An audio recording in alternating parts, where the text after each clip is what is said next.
Acting Class Weekly with legendary character actor Sean Whalen. Lessons, tips, and insight into the craft and business of acting from a man who's been directed by the likes of Spielberg, Eastwood, Tim Burton, Ang Lee, Michael Bay, Wes Craven, Tom Hanks, and many more of Hollywood's A-list. He is 30 years an actor and your professor, Sean Whalen.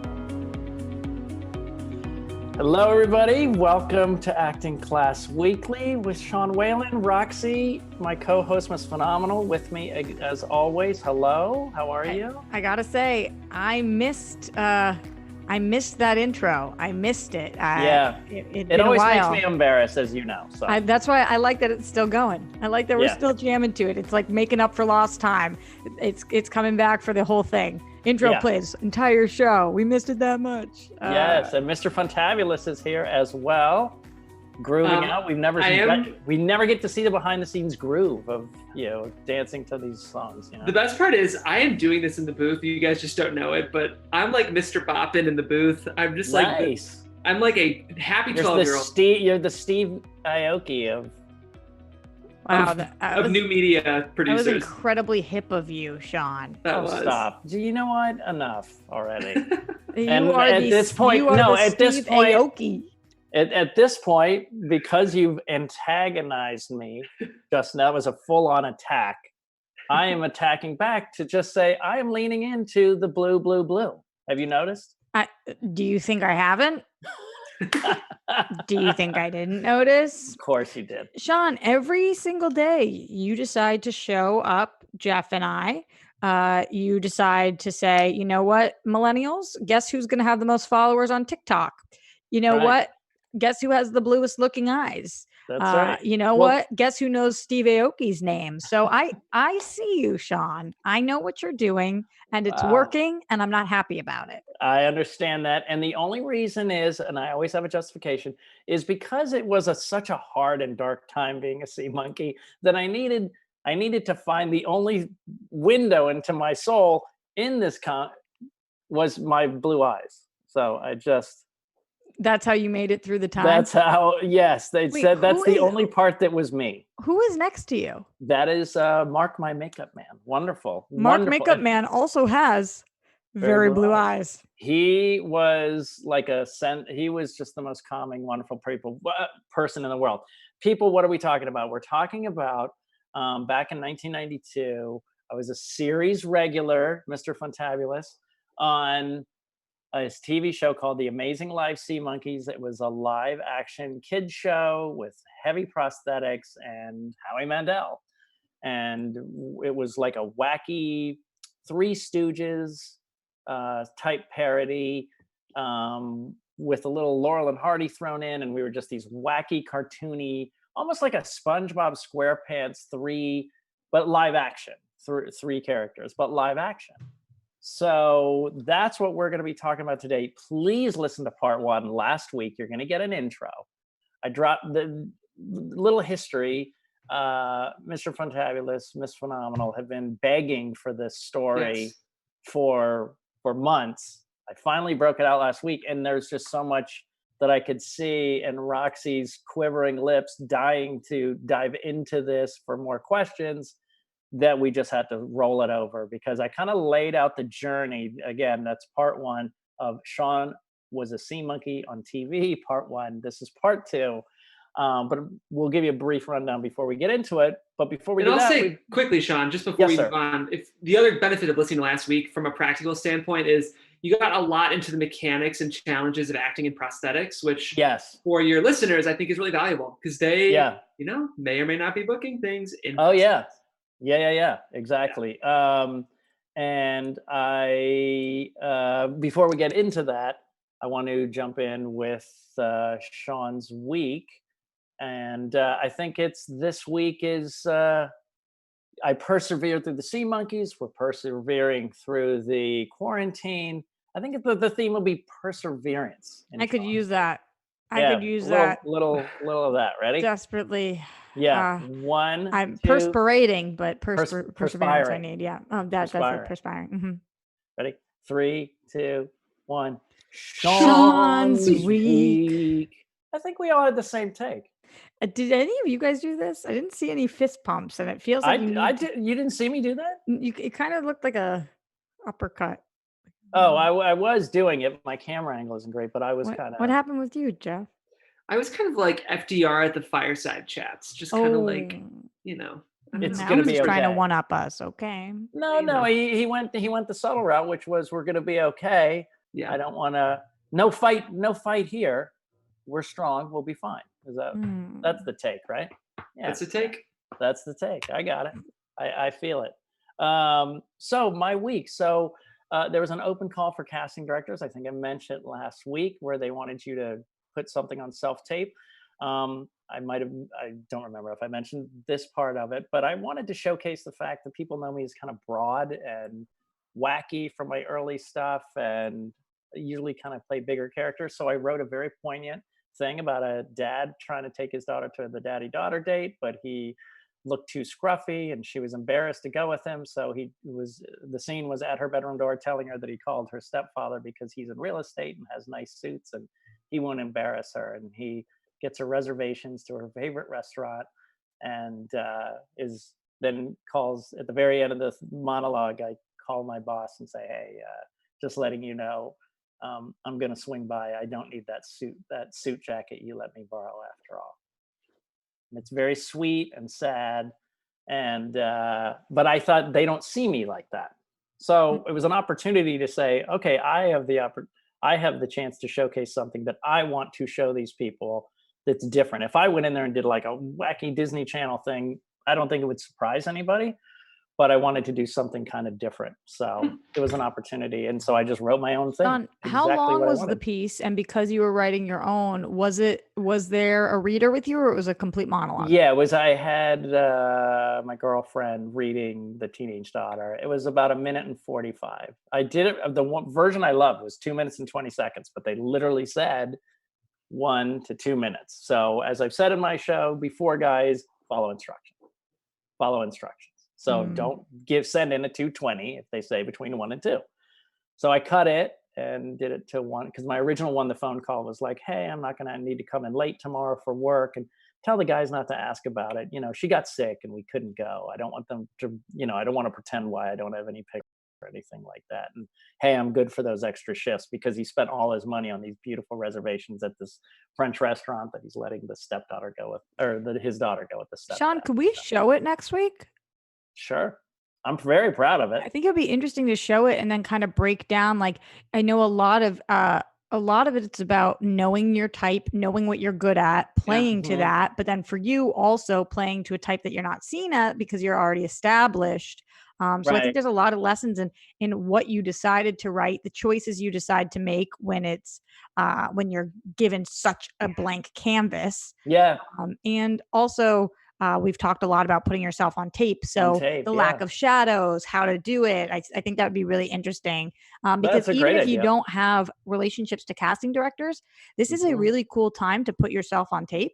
Yeah. And you have the time to do it, hopefully, right now, and to put those things on Instagram, on whatever on YouTube, and just to have something so that if somebody says, "Can I see anything you've done?" and you don't have much that you have done, then you have something to show. Yeah. I think it could be an episode. I mean, like how That's to what write. I'm saying for next week. I'll do it. No, it's really great. It's I'm very excited about that. So I did that. I had our first virtual sketch class online, our Zoom sketch class, which was very cool. We are working on something really exciting. We're going to have a fictional kind of serialized comedy bits where the idea right now, it could be anything. We are a group somehow. We're either a business or a group. And I think the lean in right now is that we might be a theater company that's trying to rehearse for a play. But there's going to be all this drama because then there'll be ones of like, 2 actors getting together and there's 2 things on Zoom, and then us with the big group, and then us with different, and we're all going to play like Larry David exaggerated versions of ourselves. I like the sound of this, Sean. So that's what we decided we're going to do. I gave a nice little, obviously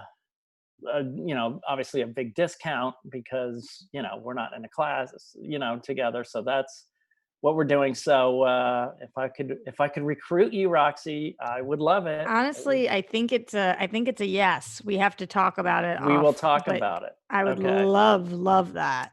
Yeah. Okay. I think we all say, I don't know if you got a chance to see it, but SNL did a remote episode on Saturday. I did. And there was things I liked about it and things I didn't, but I thought it was bold. It was bold. The stuff that worked pretty well. The stuff that didn't fly, but that's every episode of SNL. So exactly. Yeah. Diving into homeschooling with my teenage daughter, who's definitely, Amy is my killer director always, but she's an artist, so she don't love the school, but she's digging in. We've got a nice pattern, so working on that, sending the pics out that I did on my QuaranCon, still doing that. TikTok's still going really, really well. I had a lot of fun. I had a really fun whole dance thing, and then I put it up and literally just went blank because I guess they didn't have copyright for some of the songs.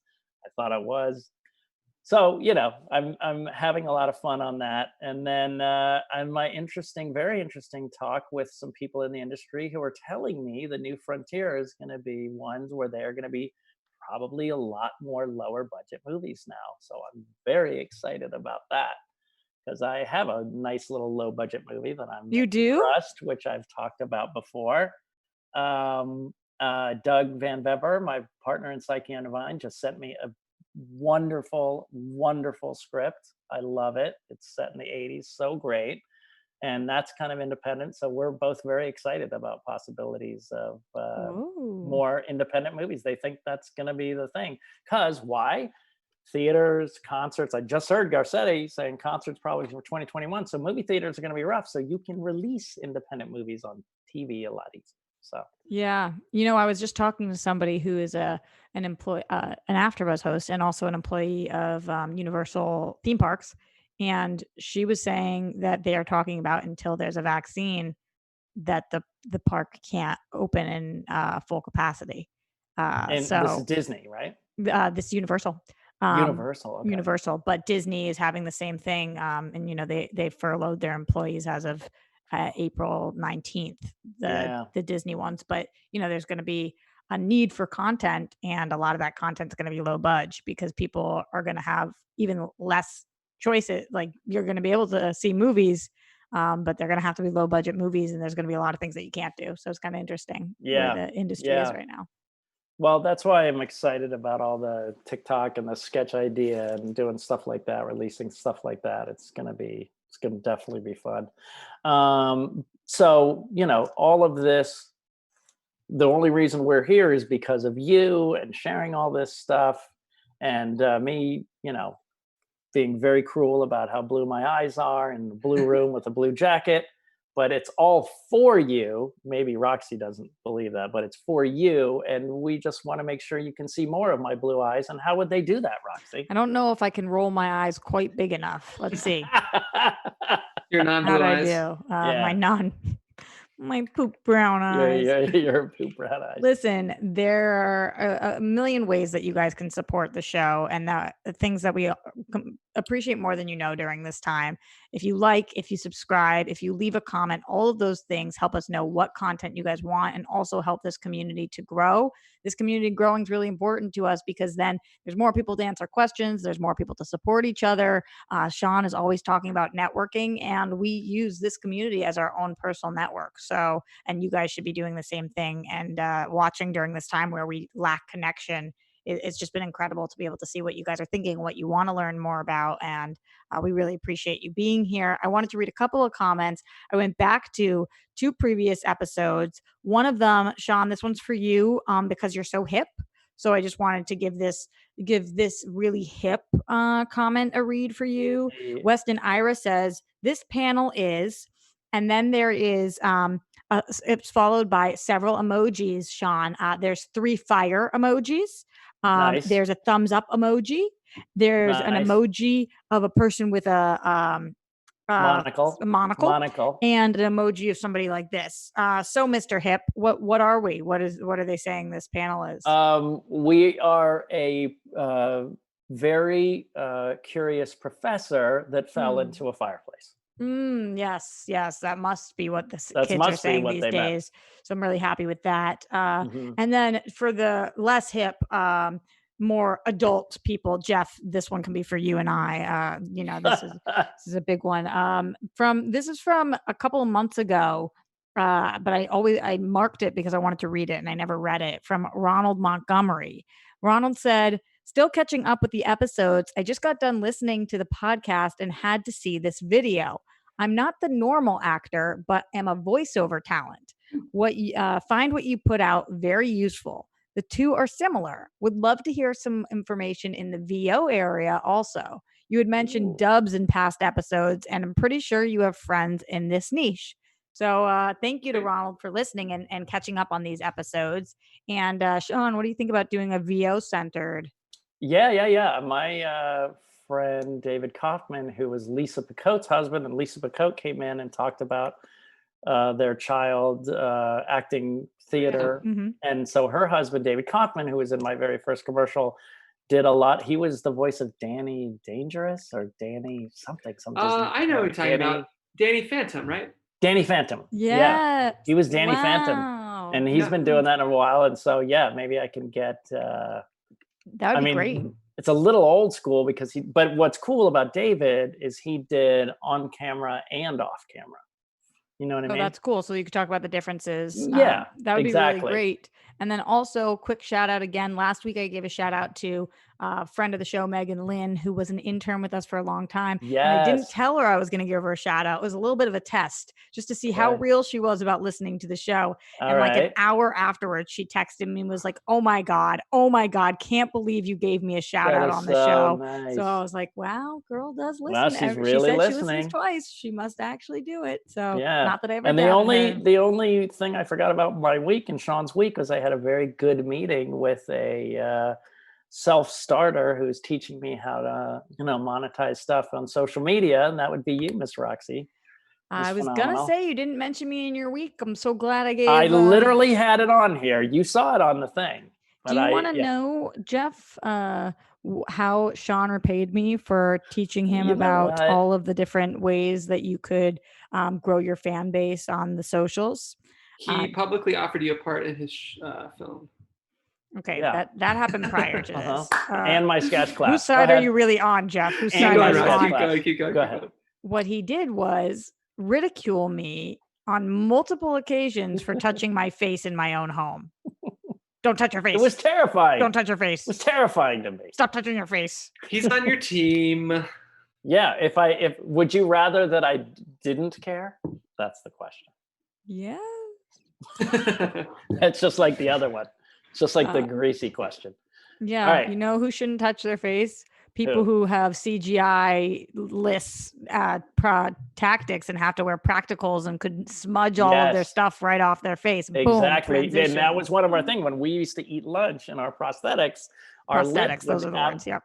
Our lips would definitely peel off. So we had to re-glue our lips back on. What am I talking about? I'm talking about, see that little snout around my lip?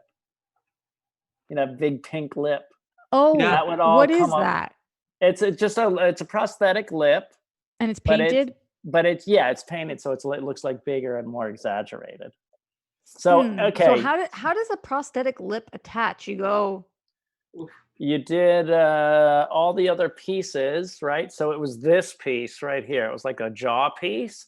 So guys who are not watching, it's basically as if I was showing you almost like a beard.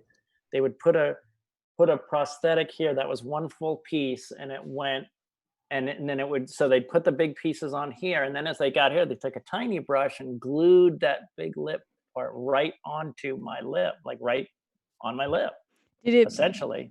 Right below your lips afterwards? No, not right below my lip, but then the thing puffed out so it covered my real lip. Does that make sense? Yeah, but did it dry out your lip? Oh my God. I mean, we were so messed up. Our skin was messed up. Our lips were. Did you guys get a lot of pimples? Did I get a lot of pimples? I know that's a weird question, but I would think. No, it's a great question. I think I don't recall that I did. Here's me sitting there. I mean, I didn't bring in the camera for a while, and you don't really see me, but I look exhausted, obviously. One of your eyes is just like half closed. Like Yeah, you're it's like- trying to Yeah. earnestly smile. That's always been my thing. I've always Really? this has been a lazy eye. And I if didn't you know see that. me, well, you know when I do it in the sun. If you Okay. like when I go out and do TikToks in the sun, I'll come back and I go, oh, I gotta reshoot it because I'm like this the whole time. Interesting. I didn't know that. Or this the whole time because this is my lazy eye. So anyway, so I was scared to do the show. I did the show. The money wasn't great, but it wasn't bad. It was consistent. But I had to wear a cool suit, which is something that cooled my body down to the core. Plug it into a cooler. Cool water would come through, and it was in a vest, and I'd have to wear that under my suit. It was a very physical show. I talked about last week how I, had to take a day off one time because I was so anxious and I wasn't sleeping and panicked. Another guy had passed out, and the producer had to step in. But I didn't get to Peter, the guy who was like Curly in the Three Stooges. He was physically So there were three of you strong. guys. It's Three of Sean, us. it's Peter, and it's Ron. It's no, it was Made it up. Sean, Peter, Paul. no, Sean, Peter. What is it, Mr. Fantabulous again? Sean, It Peter, was- Jeremy. Peter, Paul, and Mary.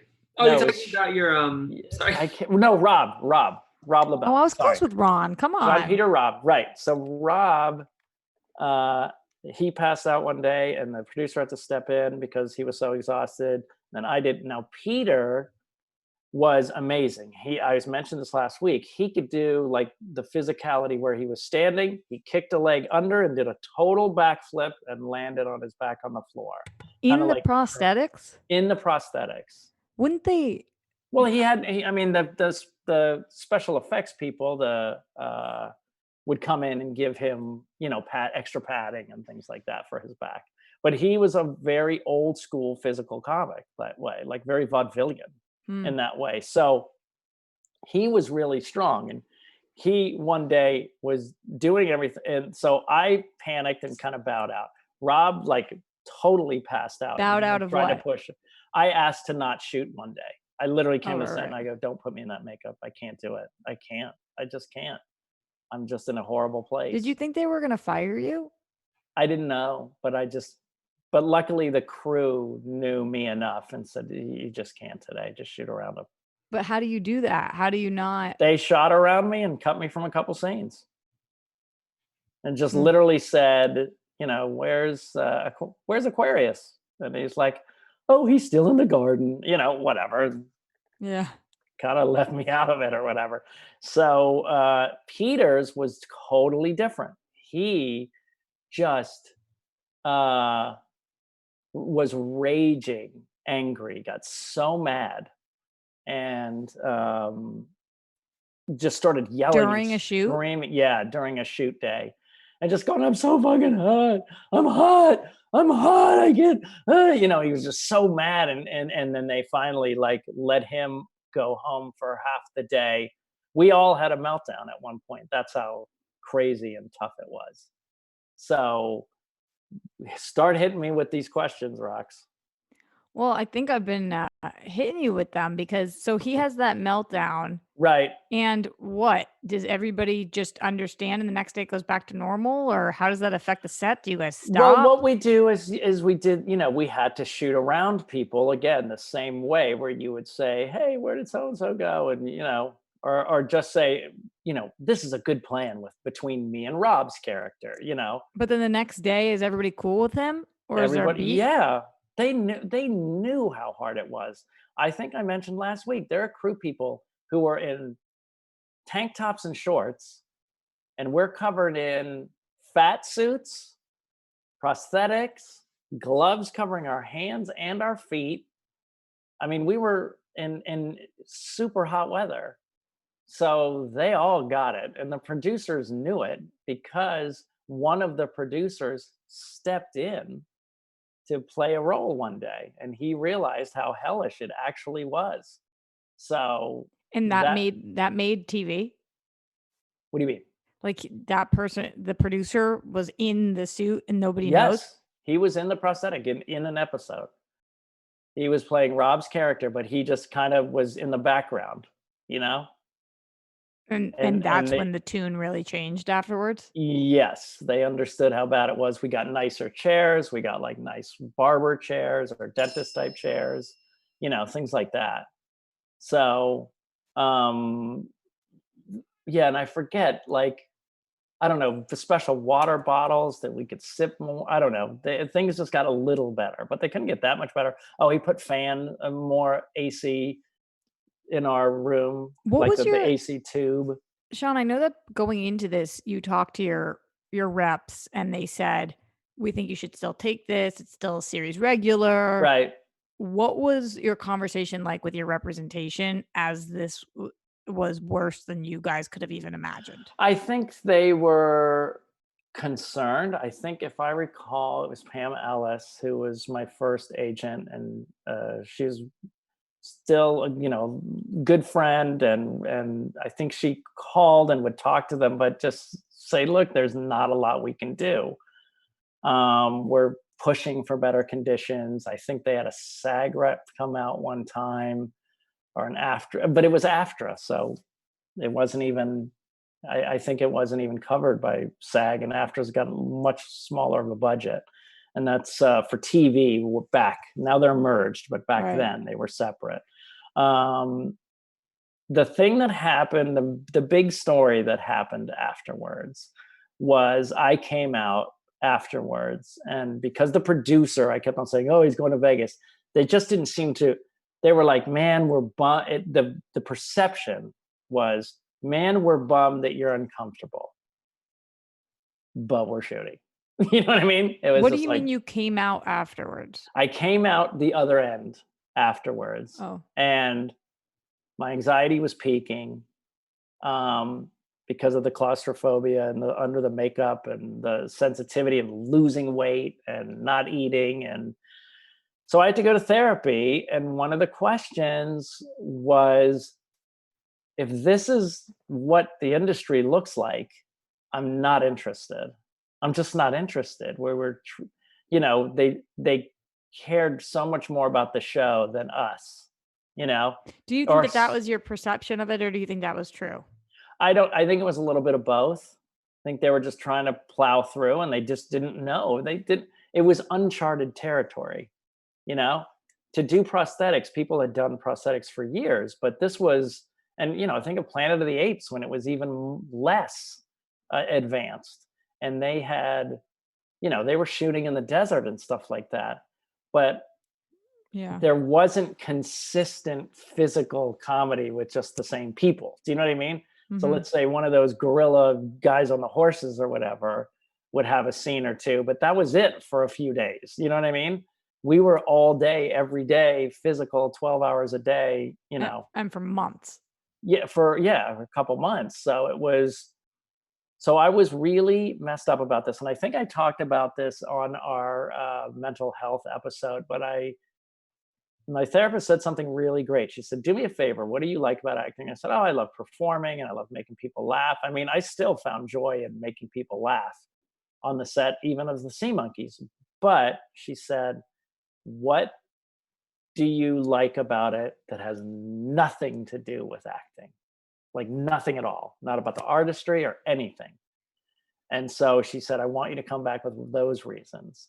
And I came back and I said, it's because I don't want to do the same thing every day in the same building at the same desk every single day.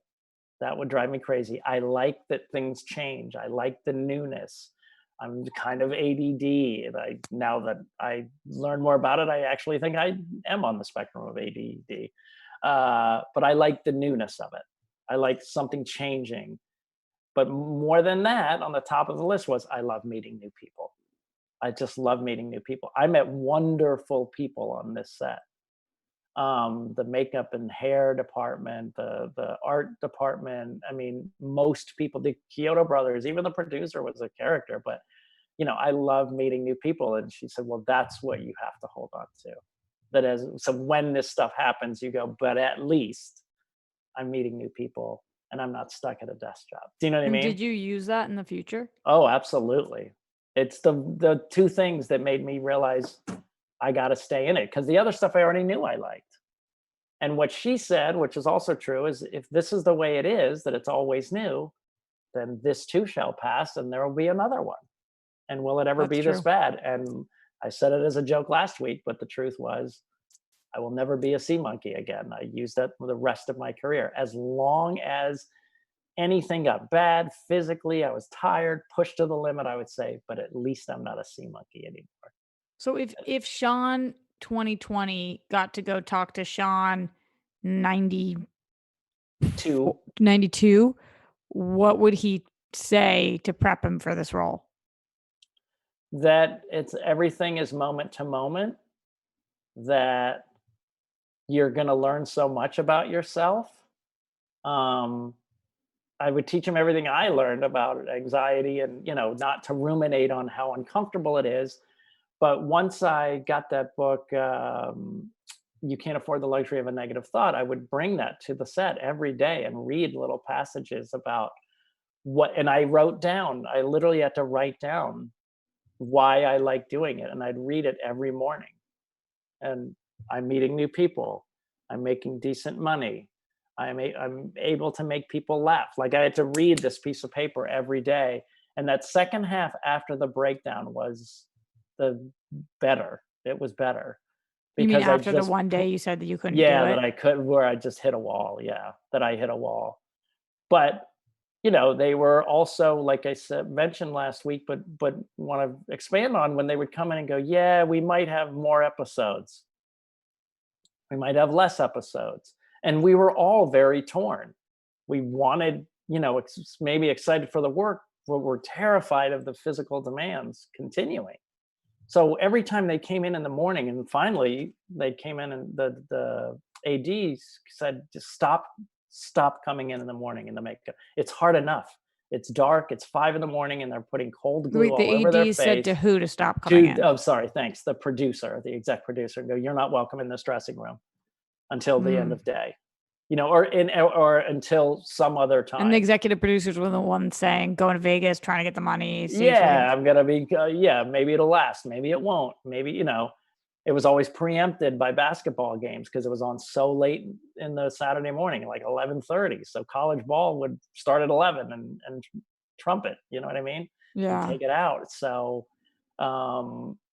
so it was just psychologically too hard. And then they said, don't do it at the middle of the, they had to find certain times to talk to us, because at the end of the day, when we were so exhausted, or at the beginning of the day when we were in the makeup room, they just basically said, don't come in the makeup room anymore. Don't come in the makeup room. It's just too hard, because it's when they're facing it or like getting out of the makeup and being exhausted. So to do this kind of back and forth, it's going to last. It's not going to last. It's going to be, it was too, and we had very mixed feelings about it. So it was really hard. So I literally almost quit the business due to this show. Wow. Sean, why did you show up to set the day that you said, don't put me on makeup? That's a good question. I always had trouble going to sleep. And that night, I think I had slept 2 hours, and I woke up in a pool of sweat, having an anxiety attack, flopping around the bed, just going, I don't want to go. I don't want to go. And then I'd get up, and I kind of was having a panic attack, walking around in my little apartment and just going, I don't know what to do. And I think I got maybe 2 hours of sleep total. So by the time I went in, I was such a wreck anyway. And I just went to the guys and said, I just don't think I can do this today. And then I think there was a woman on the set who is, I think, in costuming, and she was very spiritual. She's the one who gave me the book, I Can't Afford the Luxury of a Negative Thought. She taught me how to breathe. She did this whole kind of massage thing on me, because she said, where's your anxiety? It's in my stomach. And I will never forget this to this day. She just rubbed my stomach, almost like you rub a dog's belly or whatever, but she did it in a certain way that I swear to you, my anxiety from my stomach disappeared. Like I'd never had that before. And she calmed me down. And when they walked in, she's the one who turned and said, listen, I have to advocate and speak up for him. He's just not in the place to do this today. Send him home. And I did. And I devoured that book that night. And I wrote out all these cards for me to read, to keep me positive and not to ruminate on negative things. And that's how I got through. So that day I took the opportunity. It's not like I went home and just slept and started my panic all over again. I took the opportunity to say, how can I get through this? Peter and Rob, the next day, was there any shade thrown? Did they judge you about No. They got because they, it was just a matter of time before they had theirs. Every one of us had it. Listen, I heard about Jim Carrey on The Grinch, and because on top of that, all that stuff, he had to wear big contact lenses too. And so they got a Navy SEAL guy that taught them about pain and endurance and stuff like that, who to come in and coach him through it. Because it's just such a weird feeling when you're under encased and you just want to go, oh man, can I take this off? And you can't. And even the heat element but just the thought, like if you know what it's like to have anxiety, a thought you can have a negative thought and go, oh, we're all going to die someday. Well, if you're in a decent enough mood, it doesn't matter. But a little thought that lands when you're in a terrible, fertile place for negativity, and you go, and I say, I just think that would start a panic attack on the set. I'd go, wow, I can't take this off even if I wanted to. And that right there, I'd go, start a panic attack, because it was a useless thought. It wasn't a really smart thought. And as my later therapist would say, it's like, you can't afford the luxury of that negative thought. It's like a match next to a flame. I'm next to a bunch of dried hay, you can't light that. So, but I endured it. And believe me, when I read those articles about Jim Carrey, it made me go, oof, I know where he's coming from. I know how hard it is. Sean, is that the only time you've ever not worked on a day that you were supposed to work? No, there was one other time. It was like a major illness thing, but that was the only other. Yeah. I think there's two totally in my whole career. Wow. Yeah, that's the only time I ever pulled the plug on it. And so I think that part, because of that's part of the reason that you don't feel remorse or whatever word about not working that day, because if you were somebody who had called out constantly, then that one day you come in, you wouldn't have been given the slack that you were given. Yeah. And I was, but I used it to improve my mental fortitude to come back and do it again. Years later, I did Star Trek, and I was on the prosthetic, same thing, for a whole week. And there was pressure because they were doing this one shot, an entire crane shot. And the whole crane shot was a monologue, a really fast monologue of mine. But if I messed it up, they'd have to go all the way back to one and start the whole 2-minute shot all over again. But I was sitting down. And that helped? Improved makeup. I wasn't in a fat suit. I wasn't jumping around. The speech was kind of pressure, but it was well written. And so it made it easy to say. But again, it wasn't as bad. And I knew it was just a week. Did you have anxiety about having to do that? Nope. No. All that stuff I learned to, and again, I was like, yeah, I've done this before, but this is 5 days and I'm sitting and I'm comfortable. I'm in normal clothes. It's cool. It's in a cool sound stage. Did it help that it was Star Trek? No, that makes it a little hard. I mean, that just makes it harder because little tip for you guys, no improvising of any type on that show, on those Star Trek shows. Word for word, pause for pause, comma, period, everything. Word perfect. Word perfect. What do you mean on those shows? You mean every Star Trek show? Every Star Trek show, yeah. The writing's airtight. That's what I was for that show, and they said this is the way it's always been. So wow. Now Leonard Nimoy, I watched his thing, and back in the day, he came up with some stuff. He came up with this, long. When you're Leonard Nimoy, I think you get a little bit more leeway than. Yeah, but yeah, it's a very airtight franchise. So it was all everything was easier. Nothing has been as hard as that was, and it made me also go, well, I wasn't forced or having to act. It wasn't like a professional. It's like have to take over the company. It was a full-on choice after that, and that's why I decided to make it better. if that makes sense, after, because it was like, I'm choosing to do this now. Did you So, improvise as a sea monkey? we pitched some things. Yeah, we got to pitch a couple things. Not a lot. I don't. In all honesty, I don't remember that much. But Yeah. I know that they were open to us playing around a little bit. But no, it was great because, like I said, it made me choose this career. And when you choose it, it's a lot better than saying I have to do this. And so I've dealt with every up and down since. Easier. Wow. So that is what that show taught me. So it was kind of an amazing journey. I don't know. So you've been hearing about this for a while. Is it what you expected? Less so? More so? I mean, I just think that it's so wild that you could want something so bad, and then when you have it, it's not at all what it seemed. Or Right. and it's your first series regular role, and it almost makes you quit the business. Because I'm Yeah. in the place that you were in prior to that, where it's like, I want this so bad. And imagining that being my first series regular, where it sounds like torture. And Yeah. having to want it enough that you stay through that, and that's how bad you have to want it. I feel like I don't relate as much to the other reasons that you talk about. Right. For me, Are you more pragmatic? What do you mean? Meaning you like to know.